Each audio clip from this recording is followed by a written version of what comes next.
परशुराम कैलास रे प्रवेश गणेशंकर दंत भग्न आजिर विषय परशुराम पुराणर पूर्वार्ध खंड। ये परशुराम पुराण खूब शीघ्र नना चैनल आसी जाउची, तेणु परशुराम पुराण को समस्त भक्त माने शुणा चाहती खूब शीघ्र आसी जाउची। आमर परशुराम पुराण नना चैनल रे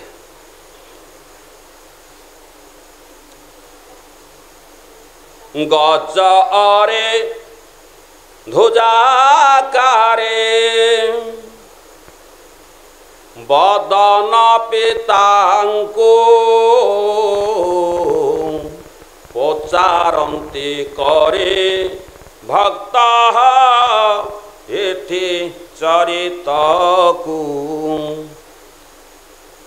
एकविंश वर विश्व बोले परशुधर क्षत्रिय कुल दर्प चूर कले कसत्वर आंभपासे कपिलासे कि कले मोर हेतु नाही किंतु कह आओ बारे। माँ पार्वती पाखरे शिव शंकर कहते हे उमा समस्त विश्व क्षत्रिय दलन करी परशुराम कैलास रे आज प्रवेश करचंती। शुणुच गणमाता